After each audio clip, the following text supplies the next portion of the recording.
Hello everyone, आज हम लोग स्टार्ट करेंगे फॉल्स का 14th प्रिंसिपल। हम लोगों ने इसका क्लासिफिकेशन देख लिया था। क्लासिफिकेशंस क्या क्या है ये हम लोगों ने देख लिया था, ठीक है। इसके पहले लेक्चर में हम लोगों ने देखा था कि क्लासिफिकेशन ऑफ मैनेजमेंट थॉट्स, ठीक है। क्या था? क्लासिकल थ्योरीज थी, नियो क्लासिकल थ्योरी थी एंड मॉडर्न थ्योरी थी।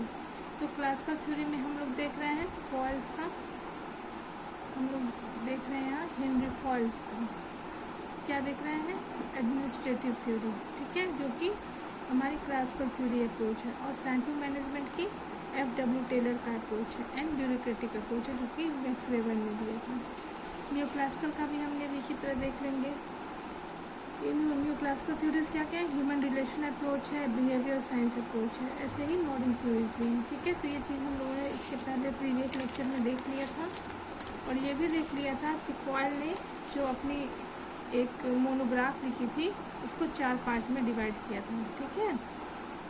तो पहला पार्ट भी हम लोगों ने देख लिया यहाँ पे, ठीक। पहला पार्ट ये था, सेकेंड पार्ट था, ये सेकेंड पार्ट था, ठीक है। थर्ड पार्ट में उन्होंने 14th प्रिंसिपल का जिक्र किया था, ठीक है। उन्होंने थर्ड पार्ट में क्या दिया था? 14th प्रिंसिपल दिया था, ठीक है।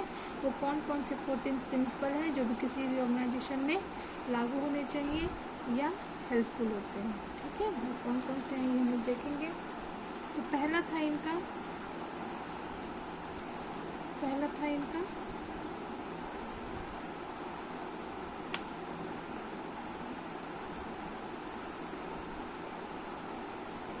डिवीजन ऑफ वर्क, ठीक है।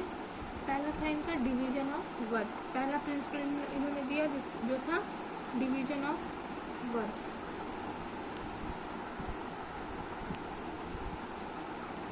ठीक है। तो डिवीजन ऑफ वर्क जैसा कि नाम से ही क्लियर हो रहा है कि किसी काम को बांटना, ठीक है। तो इनका कहने का मतलब था it involves dividing the work among various departments and employee according to their ability and skills। इनका कहना था ऑर्गेनाइजेशन में जो भी वर्क है, ठीक है, एम्प्लॉई A हैं, B हैं, C हैं और D, अगर ये एम्प्लॉई ऑर्गेनाइजेशन में काम करते हैं, ठीक है, तो ये जाहिर सी बात है कि A की एबिलिटी, A की स्किल्स अलग होगी, बी की स्किल्स अलग होगी, सी की स्किल्स अलग होगी, डी की स्किल्स अलग होगी। ए का स्पेशलाइजेशन हो सकता है अलग हो, ठीक है, बी का भी इसी तरह अलग हो, सी का भी अलग और डी का भी अलग हो। तो फॉयल ने इस चीज़ पे फोकस किया कि according to the skills and ability and specialization of the employee the work should be divided into,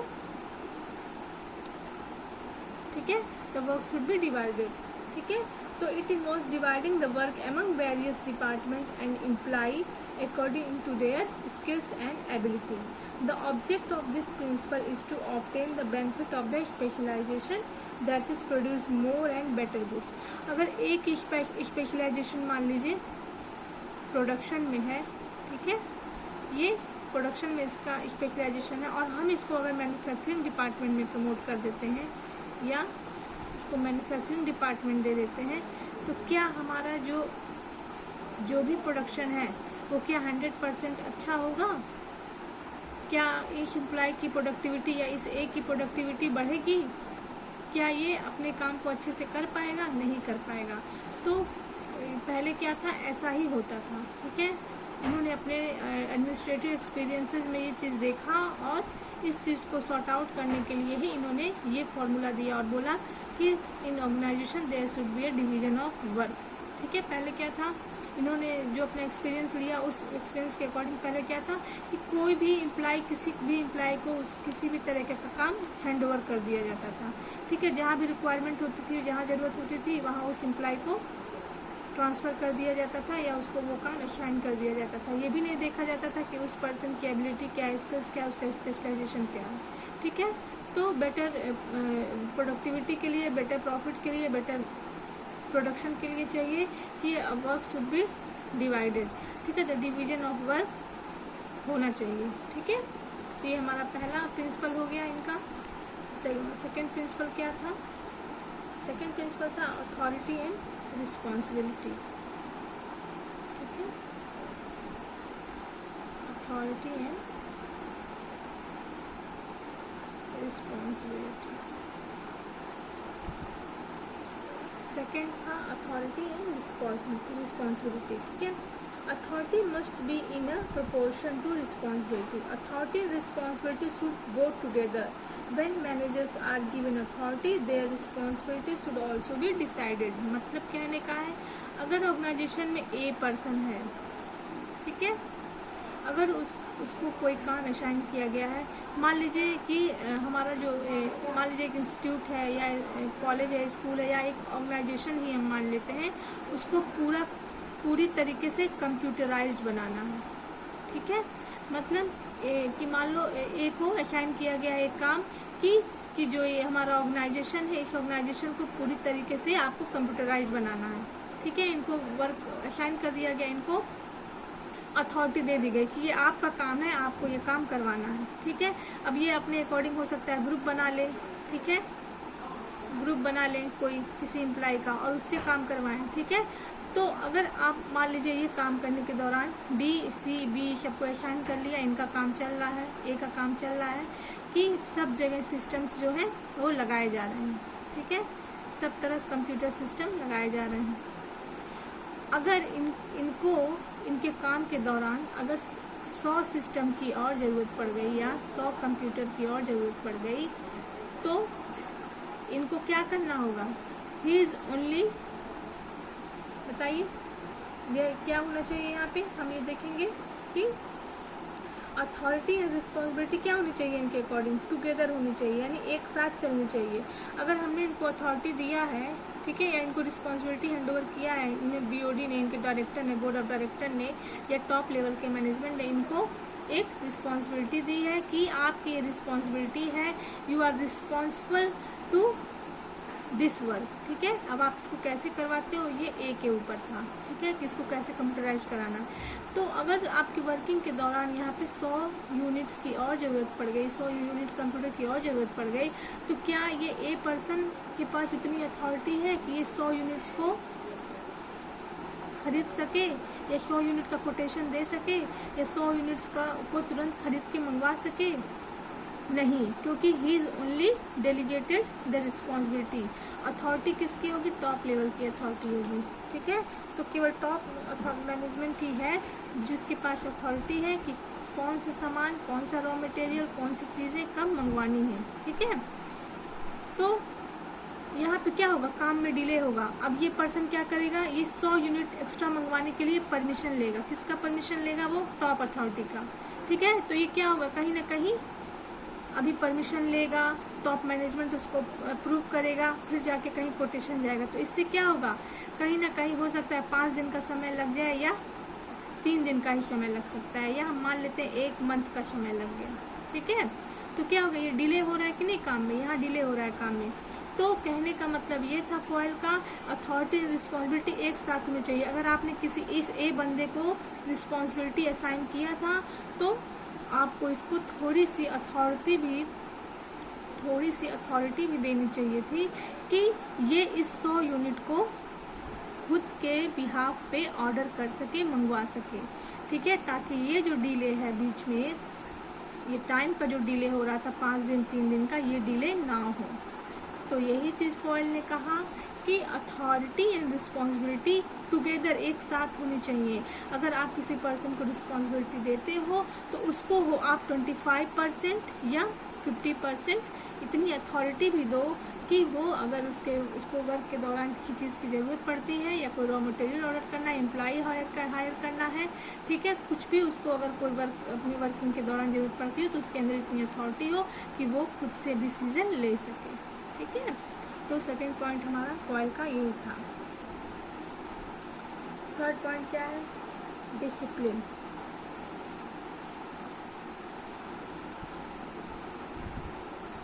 third point is discipline. ठीक है, डिसिप्लिन में क्या होगा हम देखते हैं।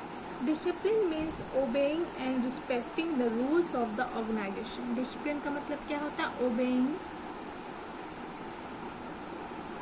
एंड रिस्पेक्टिंग, दो कॉन्सेप्ट यहाँ आ रहा, obeying and respecting the rules of the organisation. ठीक है, ठीक है, ये होता है हमारा डिसिप्लिन। क्या हो गया थर्ड पॉइंट कि obeying and respecting the rules of the organisation. ठीक है, Foyle considered discipline as absolutely essential for the smooth running of business. For maintaining discipline, there should be good supervisor at all levels, clear and fair agreements with employee, and judicious use of penalties. ठीक है, इनका कहने का मतलब था अगर किसी organisation में डिसिप्लिन नहीं है, ठीक है, तो उस ऑर्गेनाइजेशन को स्मूथ फंक्शनिंग में या उसको अच्छे से चलाने में दिक्कत आएगी। तो स्मूथ फंक्शनिंग के लिए क्या चाहिए, जो भी रूल रेगुलेशंस हैं, कोड ऑफ कंडक्ट्स हैं, ठीक है, जो भी रूल रेगुलेशन है, कोड ऑफ कंडक्ट्स हैं, वो क्लियर होने चाहिए और वो बने होने चाहिए। ठीक है, विदाउट एनी रूल्स रेगुलेशन, बिना रूल रेगुलेशन के कोई भी काम सही से नहीं हो सकता है। इनका कहना था कि एम्प्लॉय एंड एम्प्लॉयर के बीच में जो भी रूल्स हैं, रेगुलेशंस हैं आपके ऑर्गेनाइजेशन के, कोड ऑफ कंडक्ट्स हैं, ठीक है, ये सारी चीज़ें डिस्कस्ड होनी चाहिए। ठीक है, और एम्प्लॉय को क्या चाहिए, ये सारी चीज़ें ये ओबे करे और इसकी रिस्पेक्ट करे और इसको फॉलो करे। और एम्प्लॉयर को क्या चाहिए, ये सारी चीज़ें इसको कन्वे होनी चाहिए एम्प्लॉय को। ऐसा ना हो कोई चीज़ें अपने रूल्स रेगुलेशन, कोई एग्रीमेंट या कोई भी चीज़ें आप एम्प्लॉय से हाइड करें। ठीक है, जो भी फेयर चीज़ें, वो सारी चीज़ें वो एम्प्लॉय को भी नॉलेज में होनी चाहिए। और ये जो रूल्स रेगुलेशन है ये वन साइडेड नहीं होने चाहिए। वन साइडेड कहने का मतलब होना चाहिए इसमें जो भी चीज़ें, जो भी पॉइंट्स ऑर्गेनाइजेशन में अगर मेंशन है तो उसमें कहीं ना कहीं एम्प्लॉय एंड एम्प्लॉयर दोनों के बेनिफिट्स या दोनों के पक्ष में चीज़ें होनी चाहिए। ठीक है, एम्प्लॉय एंड एम्प्लॉयर के पक्ष में, ऐसा ना हो रूल रेगुलेशन केवल वन साइडेड हो, केवल एम्प्लॉय के ऊपर ही के लिए ही बस हो, केवल एम्प्लॉय उसके लिए बाउंड हो और एम्प्लॉयर या ऑर्गेनाइजेशन का जो पर्सन है या वो ऑर्गेनाइजेशन है वो उसके लिए बाउंड ना हो। ऐसा नहीं होना चाहिए। ठीक है, जैसे एक एग्रीमेंट मान लीजिए बनता है कि एम्प्लॉय क्या है, वो 2 साल तक आपके ऑर्गेनाइजेशन को खुद से नहीं छोड़ सकता है। ठीक है, तो ये क्या हो गया, ये this is made for employee. ठीक है, अब एम्प्लॉयर के कंसर्न में क्या होना चाहिए कि अगर 2 इयर्स के पहले ऑर्गेनाइजेशन उस पर्सन को निकाल नहीं सकता है या अगर निकालता है किसी वजह से, ठीक है, तो इतनी पेनाल्टी उस ऑर्गेनाइजेशन को देनी होगी। तो ये क्या हो गया, एक इसके साइड से भी हो गया और एक इसके साइड से, यानी ये चीज़ें दोनों के लिए फेयर हो गई। ठीक है, ऐसा नहीं है कि एक पर्सन ही बस उसको फायर कर सकता है, नहीं, दूसरा भी बाउंड है, दूसरा भी 2 इयर्स के लिए बाउंड है। जैसे ये 2 साल तक जॉब नहीं छोड़ सकता है, वैसे ये 2 साल तक इसको जॉब से निकाल भी नहीं सकता है। ठीक है, अगर निकालता है तो हो सकता है 3 महीने 4 महीने की जो भी होगी सैलरी उसको देनी होगी या बिफोर 1 मंथ नोटिस देनी होगी। तो ये सारी चीज़ें जो भी रूल्स है, रेगुलेशन है, ये क्या है, कहीं ये बहुत इंपॉर्टेंट होती है। किसी भी ऑर्गेनाइजेशन के फंक्शनिंग के लिए, स्मूथ फंक्शनिंग के लिए क्या जरूरी है, ये रूल रेगुलेशन सारी चीज़ें अच्छे से बनी होनी चाहिए और एक दूसरे को कन्वे होनी चाहिए। ठीक है, तो फॉयल ने इसी पे फोकस किया और बोला third point should be a discipline. ठीक है, चौथा क्या है, चौथा है हमारा unity of command. Unity of command का क्या मतलब हो गया, यूनिटी ऑफ कमांड का मतलब होगा this principle state that every employee should receive order from one supervisor only.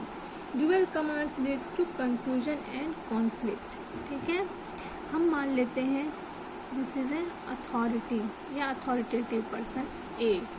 ठीक है, they are lots of workers या एम्प्लॉय। ठीक है, ये हो सकते हैं CDEF। ठीक है, तो इनका कहना था, इनके यूनिटी ऑफ कमांड का मतलब कि ये इन सारे एम्प्लॉइयों को, वर्कर्स को जो भी गाइडेंस, जो भी कमांड मिल रहे हो, जो भी वर्क का ऑर्डर मिल रहा हो, वो केवल ए की तरफ से ही मिले। ठीक है, केवल ए का ही ये लोग फॉलो करें, ठीक है। नहीं तो कभी कभी क्या होता है हमारी ये देखिए, अगर कोई एम्प्लॉई है, कोई अथॉरिटी है ए, ठीक है, उसके अंडर में B C D E N F इतने एम्प्लॉय काम करते हैं, तो यूनिटी ऑफ कमांड का मतलब हो गया there should be a one followed, one order should be followed, ठीक है। One person is eligible to give an order, ठीक है। ये एक पर्सन ही का ही ऑर्डर, ये कुछ भी ऑर्डर देता है उसको बी भी फॉलो करेगा, C D E N F सब फॉलो करेंगे, ठीक है। तो there should be a unity of command, ठीक है।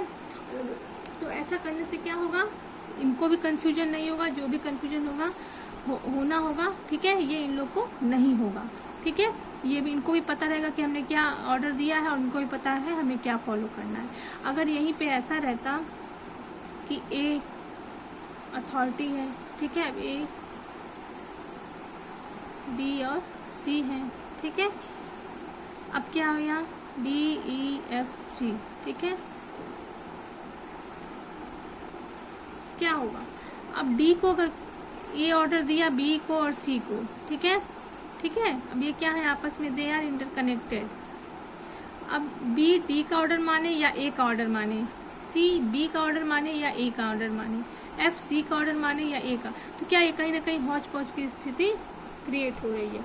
तो फॉयल का कहना था कि there should be unity of command, ठीक है, एक ही पर्सन होना चाहिए जो कि कोई भी ऑर्डर दे, ऑर्डर को वो बंदा फॉलो करे, ठीक है। पांचवा है यूनिटी ऑफ डायरेक्शन, थोड़ा सिमिलर है यूनिटी ऑफ डायरेक्शन। डायरेक्शन मतलब होता है गाइड करना, ठीक है, डायरेक्शन हो गया unity of direction. According to this principle, there should be one head and one plan for a group of activity having the same objective, ठीक है। कुछ इसी यूनिटी ऑफ कमांड से ही हल्का सा मिलता जुलता है, बट माइन्यूट सा डिफरेंट है। हम देखेंगे कि इसमें कहने का मतलब है कि क्या there should be one head, ठीक है। मान लीजिए एक डिपार्टमेंट है, ठीक है, हम मान लेते हैं ये प्रोडक्शन डिपार्टमेंट है, ठीक है, प्रोडक्शन डिपार्टमेंट है। इस प्रोडक्शन डिपार्टमेंट में हो सकता है 2 हेड हो या 3 हेड हो या 4 हेड हो, ठीक है। जैसे हम कह सकते हैं कि अगर 2 से 3 लोग इसमें हेड होंगे, ठीक है, तो इम्प्लाई क्या होंगे, दे विल बी कंफ्यूज, ठीक है, कि हम किसका ऑर्डर माने या किस ऑर्डर को फॉलो करें। या हम इसका एक सिंपल से एग्जांपल दे सकते हैं, आप प्रोडक्शन डिपार्टमेंट से हो, ठीक है, आपने एक प्रोजेक्ट बनाया है, जिसका नाम है प्रोजेक्ट 1 एंड प्रोजेक्ट 2, ठीक है। अब इसके हेड अलग होंगे, इसके हेड अलग होंगे ना।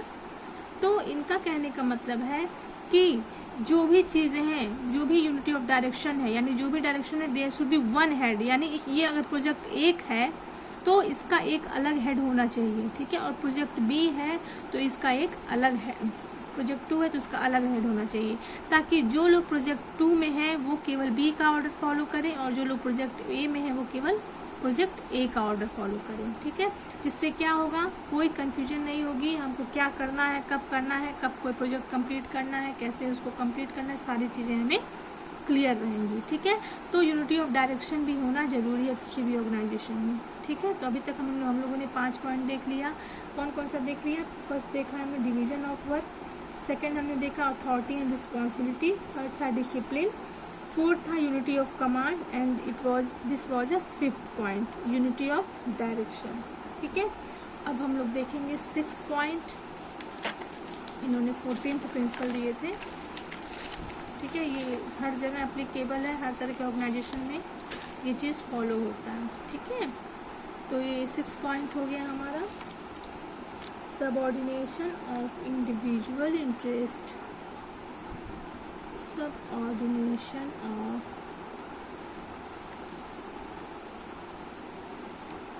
individual interest to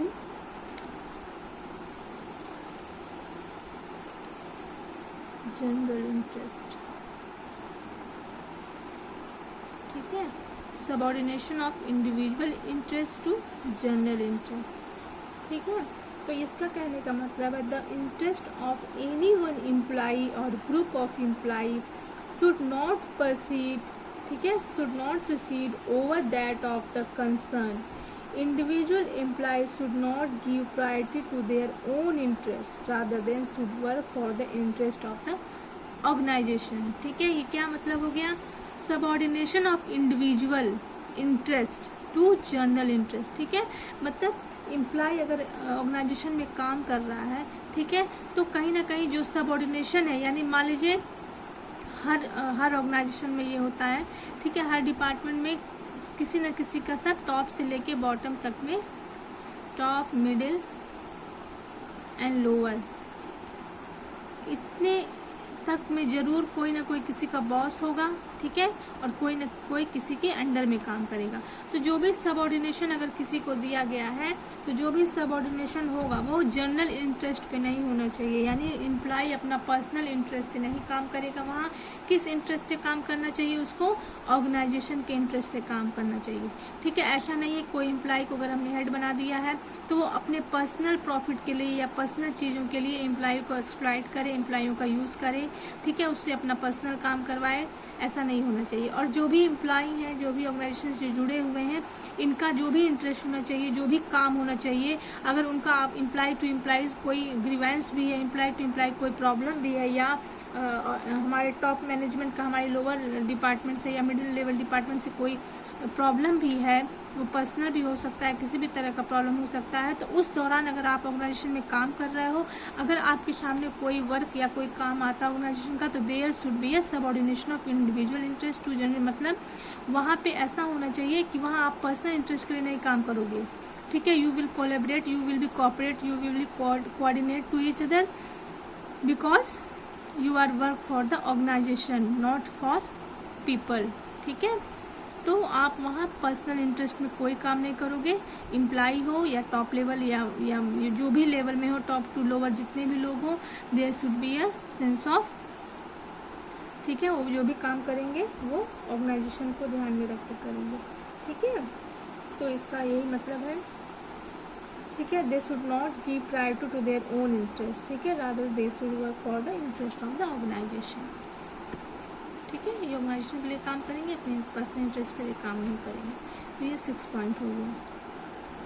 7 पॉइंट हो गया हमारा रिम्यूनरेशन.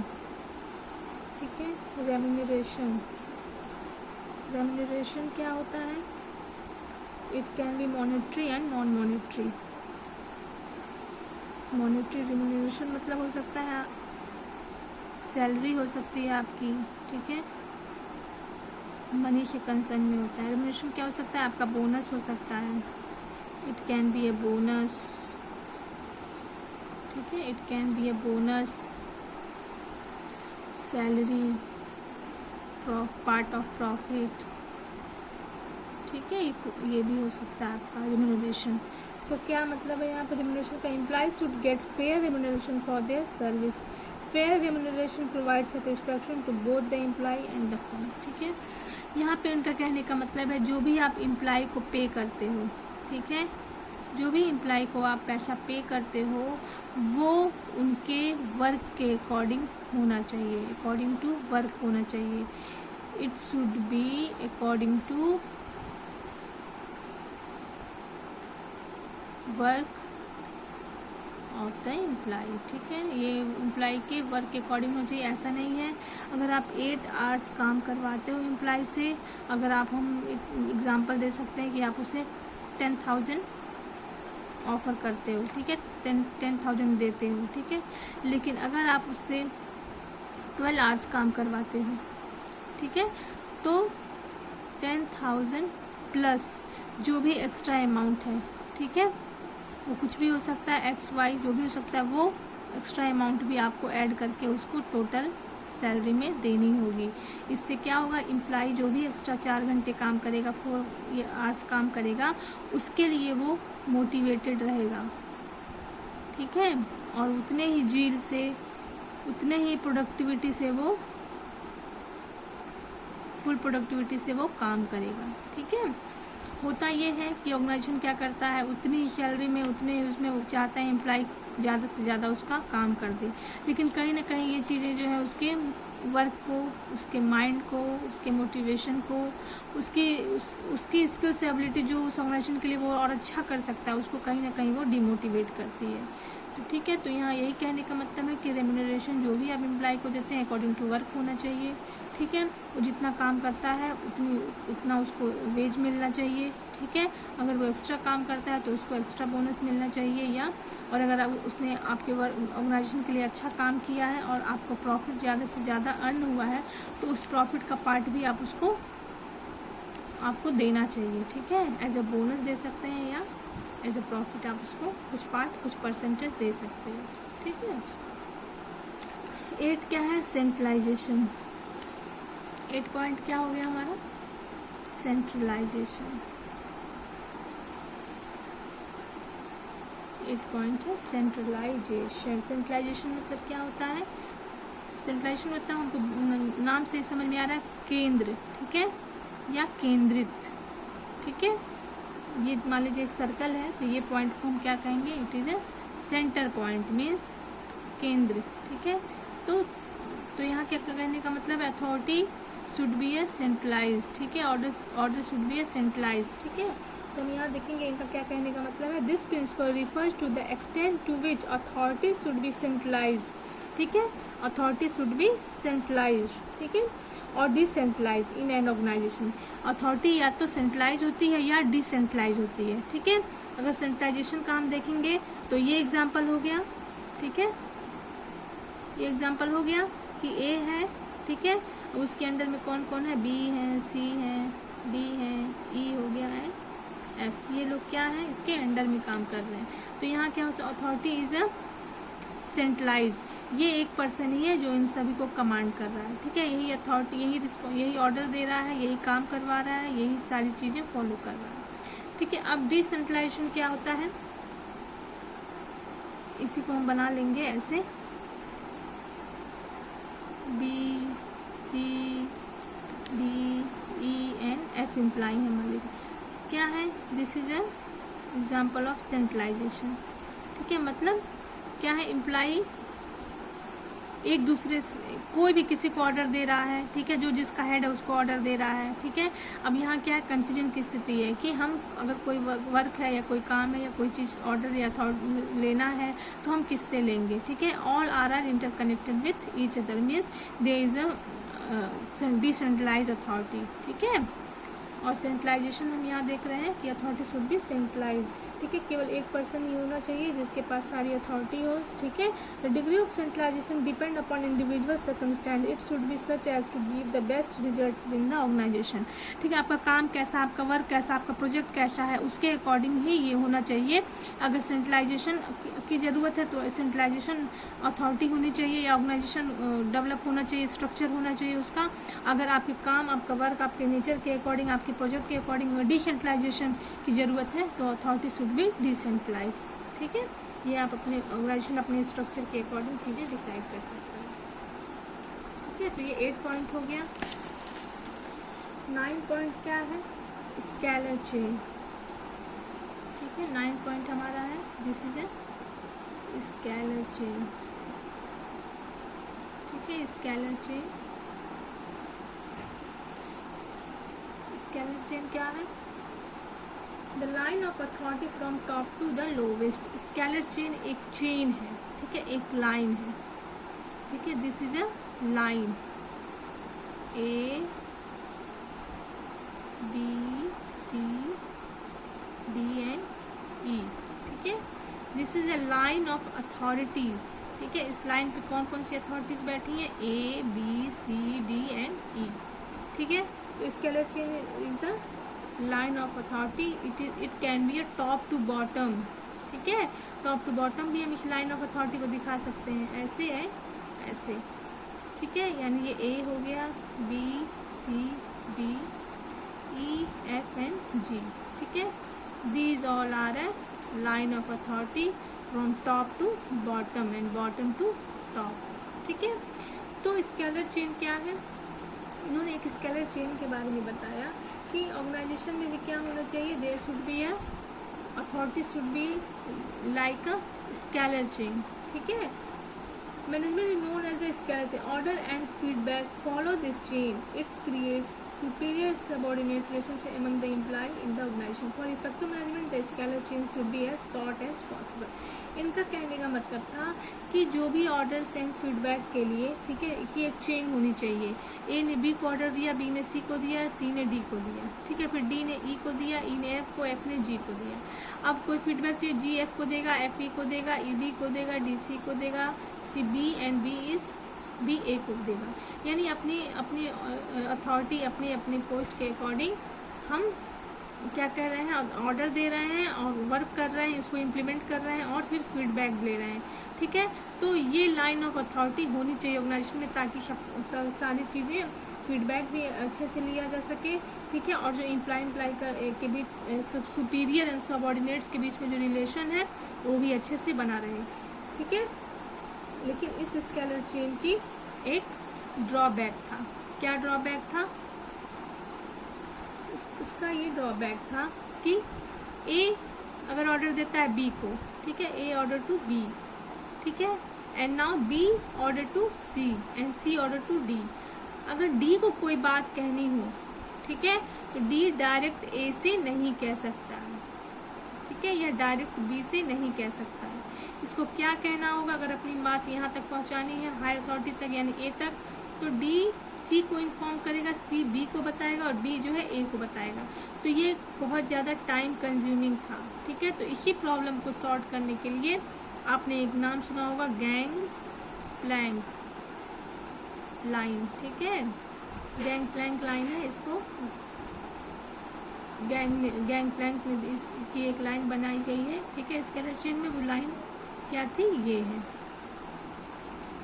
ठीक है, इसको कहते हैं गैंग प्लैंक लाइन, ठीक है।